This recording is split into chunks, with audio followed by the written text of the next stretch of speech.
ఆంధ్రప్రదేశ్ రాష్ట్ర సగర ఉద్యోగ, ఉపాధ్యాయ, పెన్షనర్స్ సంఘం ఆధ్వర్యంలో రాష్ట్రస్థాయి సగర ఉద్యోగుల ఆత్మీయ సమ్మేళన మహాసభ మంగళగిరి నగరంలోని టీటీడీ కళ్యాణమండపంలో జరిగింది. ఈ సభకు అధ్యక్షత వహించిన వెంకయ్య మాట్లాడుతూ సగరులు ఐక్యతతో ముందుకు వెళ్లాలని కోరారు. ముఖ్య అతిథులుగా విచ్చేసిన ఎం. సిద్ధలింగప్ప, ఈఎన్. శ్రీనివాసులు, కె. ముక్కంటి, పార్వతీదేవి ప్రసంగిస్తూ రాష్ట్రవ్యాప్తంగా ఉన్న సగర ఉద్యోగులు ఎదుర్కొంటున్న ప్రధాన సమస్యలైన పదోన్నతులు, ప్రభుత్వం నామినేట్ చేసే ప్రభుత్వ ఉద్యోగుల పదోన్నతుల్లో కూడా సగర ఉద్యోగులకు ఇవ్వాలని డిమాండ్ చేశారు. సామాజిక, ఆర్థిక, విద్య, రాజకీయ అంశాలను సరైన ప్రాధాన్యత, పూర్తి వెనుకబడిన సగరులకు ప్రభుత్వం ప్రాధాన్యత ఇవ్వాలని, గుర్తింపు ఇవ్వాలని డిమాండ్ చేశారు.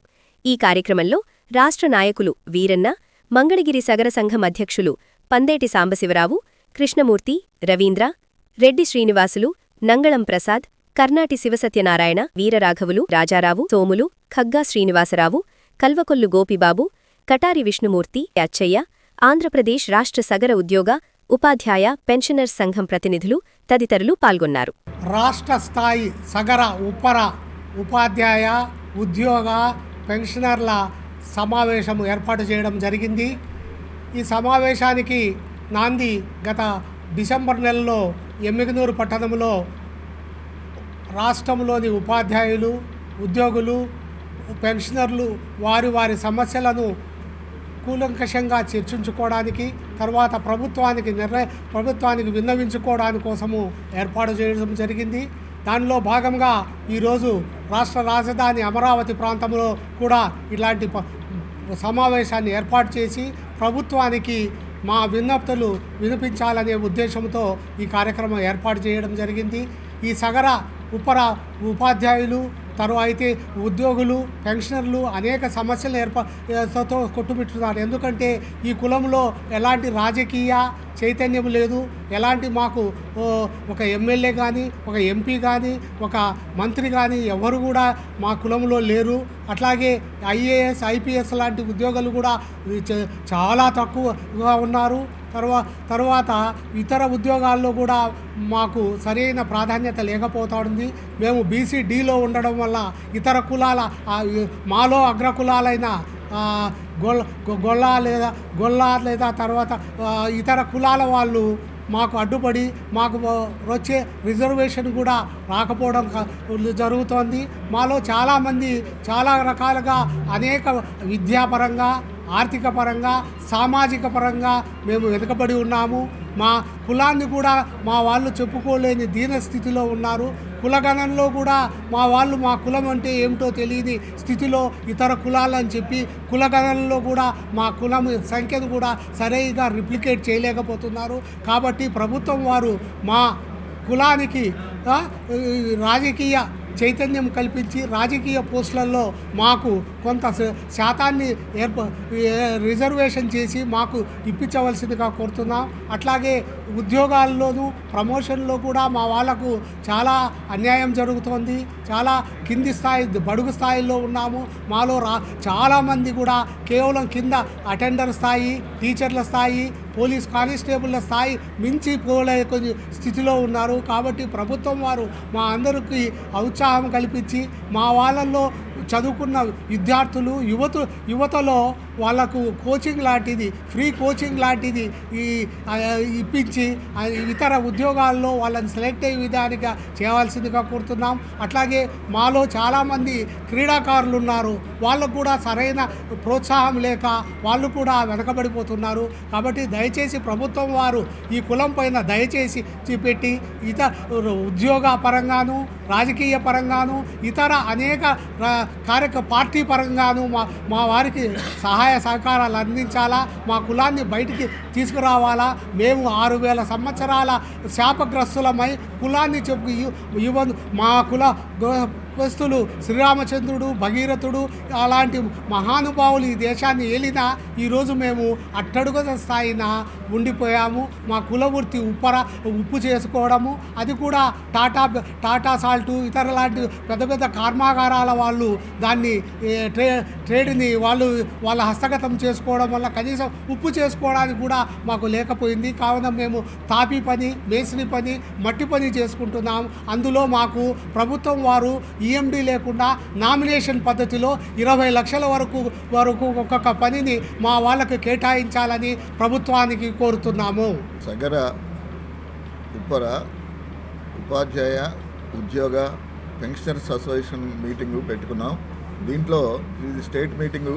ఈ స్టేట్ మీటింగ్లో ఒక ఆర్గనైజేషన్ ఫామ్ చేసుకొని ఒక సంక్షేమ కార్యక్రమాలు చేయటం కోసం మేము ఈ నిర్ణయించుకోవటానికి ఇక్కడ బాడీ ఏర్పాటు చేసుకుందామని పెట్టడం జరిగింది. దీంట్లో నా సగర్లకు ఏదైనా సంక్షేమ కార్యక్రమం చేయాలని సొసైటీ ఫామ్ చేసుకొని సొసైటీ నుంచి చేయాలని ఉద్దేశం.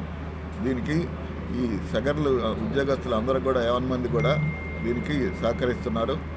ఈ సహకారములో మేము సగర విద్యార్థులకు కానీ తర్వాత సగర్ల విద్యార్థులు కాకుండా ఎవరైనా సఫర్ అయిన వాళ్ళకి ఆర్థిక సహాయం చేయాలనే ఉద్దేశంతో మెయిన్ దీన్ని ఏర్పాటు చేయడం జరిగింది.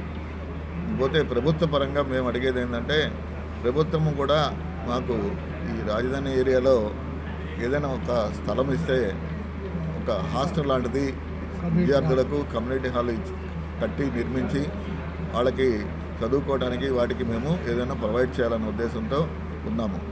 ఈ అసోసియేషన్ మెయిన్ ఉద్దేశం కూడా అదేను. కాబట్టి ప్రభుత్వం నుంచి కూడా మేము రిక్వెస్ట్ చేస్తున్నాం. నాకు కమ్యూనిటీ హాల్ నిర్మించుకోవడానికి, హాస్టల్ నిర్మించుకోవడానికి ఇవన్నీ భగీరథ పార్క్ కూడా అడిగాము. ఇంతకుముందు దీని నుంచి అడిగాము. కార్పొరేషన్ నుంచి రంగేపల్లి వెంకటరమణ గారు చైర్మన్గా ఉన్నారు, ఆయన అడిగారు. అదే కొనసాగించాలని కోరుతున్నాం. ఇంకపోతే ముఖ్యంగా మేము ఇంకొక విషయం కోరుతున్నాం. మా సోదరులు అంటే సేమ్ వృత్తి, మా వృత్తి ఎలాంటిదో అదే వృత్తితో కొనసాగుతున్న వడ్డెర మిత్రులకు ఈ మైనింగ్ లీజు ఇస్తుంది గవర్నమెంట్, జీవో ఇష్యూ చేసింది రీసెంట్గా. మరి మేము కూడా చేసేదే, వాళ్ళు చేసేదే. ఆ వృత్తి అనేది ఒకటే, మట్టి పని వగైరా చేస్తున్నాం. దానికి మాకు కూడా ఆ మైనింగ్లో కూడా పాలు పంచుకోవాలని మేము కోరుకుంటున్నాం. ఎందుకంటే చేస్తున్న పని కాబట్టి మైనింగ్ లీజులు కూడా మాకు ఇప్పించాలని కోరుతున్నాం. అట్లానే భవన నిర్మాణ కార్మికులుగా ఉన్నాం కాబట్టి భవన నిర్మాణ దాంట్లో కూడా ఇంతకుముందు చెప్పినట్టుగా ఈఎండి లేకుండా ఏదైనా బిల్డింగ్స్ కానీ కాంట్రాక్ట్స్ కానీ మాకు ప్రొవైడ్ చేయాలని కోరుతున్నాం. రాష్ట్ర స్థాయి నలుమూలల నుండి ఉద్యోగ పెన్షన్ల టీచర్ల సంఘం అనేది ఏర్పాటైంది.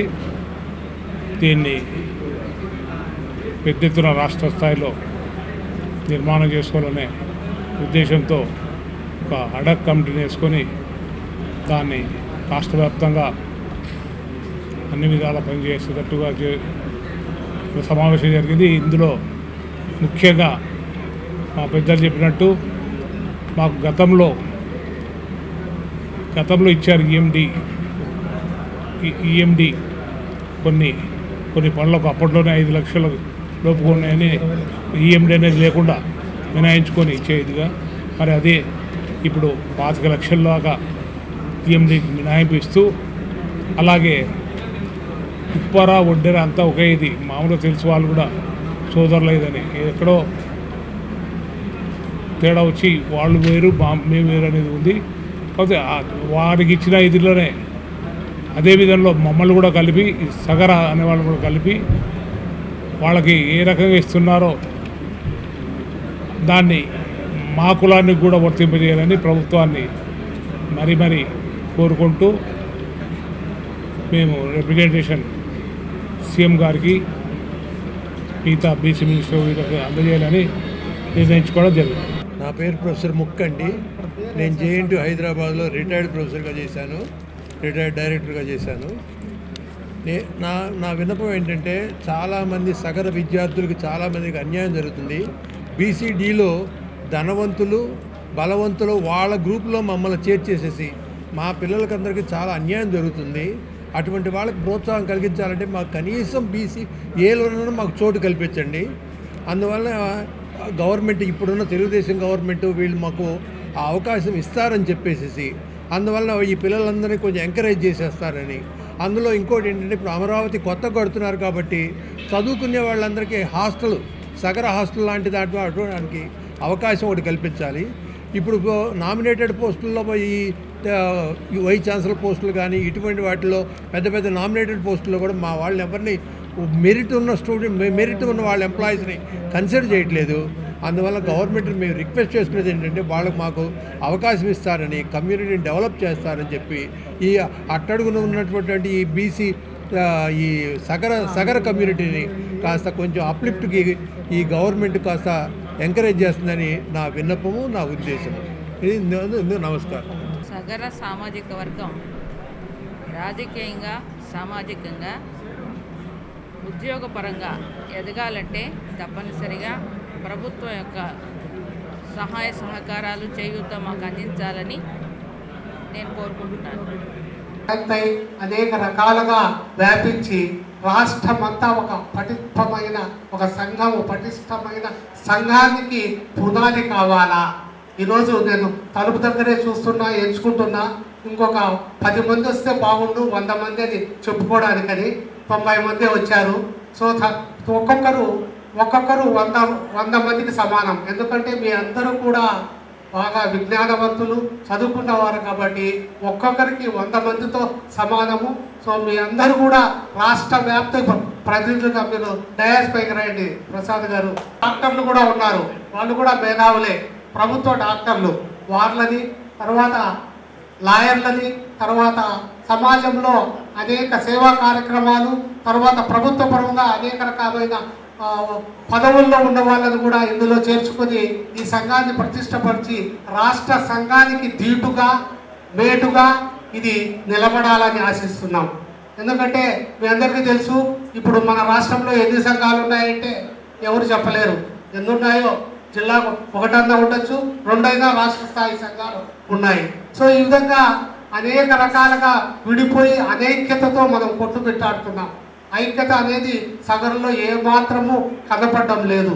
దీనికి కారణము ఇప్పుడు మనం వస్తున్న ఈ జనాభా చూస్తే వాళ్ళు they should able to help కూడా మనకు హెల్ప్ చేయాలి, చెప్పాలి. ఇటువంటి హెల్ప్ అటువంటి కనుక ఏదైనా ఉంటే మాత్రం ఏదైనా అవకాశం ఉంటే నేను definitely I'm ready to support. Sorry అందరూ డిస్టర్బ్ చేశారు. అందరూ చాలామంది కొంత తెలుసు, నాకు గురించి కూడా తెలుసు. So I'm very very thankful. Venkaiah గారు యాక్చువల్గా నన్ను పోయినసారి కర్నూలు ముఖ్యంగా నేను కలవడానికి తెలిసిన ప్లేసు ఇదేనని ఇక్కడికి వచ్చాను. I wanted to share with you. I'm very thankful to also. And వీరందరికీ నీకు చాలా ధన్యవాదాలు. ఏదన్నా ఉంటే వాళ్ళు ఎంత సాక్రిఫై చేశారు. ఎందుకంటే ఆ రోజు కూలికి వెళ్తే 4 రూపాయలు వస్తుంది, 5 రూపాయలు వస్తుంది. కూలికి వెళ్ళేవాడు. కూలికి వెళ్ళకుండా కూడా మనం నిలబడి కూడా చదివించుకొని మీరు తలబడి కూర్చొని అది గ్రేట్నెస్ అనమాట. ఎందుకంటే ఈరోజు చాలా మంది అలాగే కూలికి వెళ్తారు. డిగ్రీ బీటెక్ చదివి కూడా పేరెంట్స్ హెల్ప్ చేయలేని వాళ్ళు కూడా చాలా మంది. ఎందుకంటే బికాస్ ల్యాబ్స్ ఆఫ్ ఉద్యోగం కానీ వాడిని కష్టపడి చదివించి 10 మందికి ఉపయోగపడేటట్టు, వాడు బాగా చదువుకునేట్టు, మంచి ఉద్యోగం వచ్చేట్టు వాడు మన మీద ఆధారపడి తర్వాత వాడందరూ he should stand on his own. Thank you very much. Thank you all. గుర్తు చేశారు. నాకు వరాల పైన ఒక సినిమా వచ్చింది, మీరు విన్నారా లేదా? డైరెక్టర్ హోదాకు వచ్చి రిటైర్ అయ్యారు. కానీ నా వాళ్ళు ఎవరు కనిపిస్తారా అని హెల్ప్ చేయాలని చదువుకొని పిహెచ్డీకి ఎవరు రిజిస్ట్రేషన్ చేసినా ఎంత పడేవాడు. ఇప్పుడు ఫర్ ఎగ్జాంపుల్ నాగార్జున మీరు ఈ మంగళగిరి ఆయన పద్మశాలీలు అతనే. So Kurnool university vice chancellor చేసి మా ఫ్రెండ్ అతను అనమాట. చేసిన వారికి మనం నిజంగా ఎంత ఎన్నికబడి ఉన్నామన్నది రికమెండ్ చేయడానికి మనకి పొలిటికల్ కూడా ఎవరు లేరు, హైర్ అఫీషియల్ ఎవరు లేరు. అందువల్ల ఈసీ తప్పిపోయింది. అదే లోపం మనం తగ్గించుకోవాలి. వెనుకబడినామని అంతేకాకుండా రాజకీయ ఇవే కాకుండా ఐక్యతలో వెనుకబడిపోయినాం. ఐక్యతలో మనం ఏ సాటికి చేరడం లేదు. రాష్ట్ర స్థాయిగా లక్షల మంది మనం జనాభా ఉన్నాం. అయినా కూడా కనీసము 1000